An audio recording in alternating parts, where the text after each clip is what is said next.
নমস্কার বন্ধুরা, আশা করি আপনারা সবাই ভালো আছেন। আমি সোমা দাস। এটা আমার ফার্স্ট ব্লগ। তো আমি আজকে আপনাদের সাথে একটা রেসিপি শেয়ার করব, যেটা হচ্ছে কি বিট বাটা। আপনারা অনেক রকম বাটাই খেয়েছেন, তো এটা একটা নতুনত্ব আপনারা বাড়িতে ট্রাই করতে পারেন। আশা করি আপনাদের ভালো লাগবে। প্রথমে আমরা একটা বিট নেব, আর বিটটাকে নিয়ে ছোট ছোট করে কুচো কুচো করে কেটে নেব। কেটে ওটা আপনাদের মিক্সিতে কী করতে হবে, পেস্ট করতে হবে। তো বিট বাটার সঙ্গে আমরা আর দুটো জিনিস অ্যাড করব, সেটা হচ্ছে একটা কাঁচা লঙ্কা আর 2 কোয়া রসুন। এই দুটো দিয়ে মিক্সিতে আপনাদের ভালো করে পেস্ট করে নিতে হবে।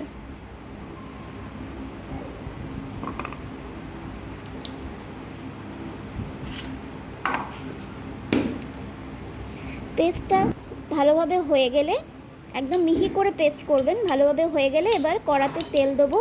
তেল দিয়ে পেঁয়াজ আর কালো জিরে ফোড়ন দেবো। পেঁয়াজ আর কালো জিরে ফোড়ন দিয়ে ওটাকে ভালো করে ভেজে নেবো। যখন দেখবেন পেঁয়াজটা হালকা লাল লাল ভালো করে ভেজে নেবো, একটু ভাজা ভাজা হবে, লাল লাল যেই হয়ে আসবে পেঁয়াজটা, তখন ওর মধ্যে যে বাটাটা আমরা বানিয়েছিলাম সেই বাটাটা অ্যাড করে দেবো। লাল লাল করে যখন ভাজা ভাজা হয়ে যাবে দেখবেন, তখনই ওই বাটাটা আমরা বিট বাটার পেস্টটা অ্যাড করে দেবো।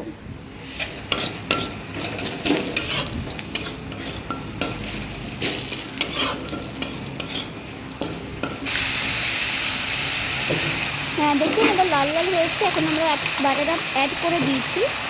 এবার এটা নাড়তে হবে যতক্ষণ না ওই বাটার জলটা শুকাচ্ছে। হালকা হাতে নাড়তে থাকবো। এবার ওটাকে হালকা করে নাড়তে নাড়তে দেখবেন কড়া থেকে কিছুটা জল আস্তে আস্তে শুকিয়ে আসছে। আমরা এখানে কিছুক্ষণের জন্য নেড়ে নিয়ে ভালো করে কিছুক্ষণের জন্য একটু ঢাকা দিয়ে রাখবো।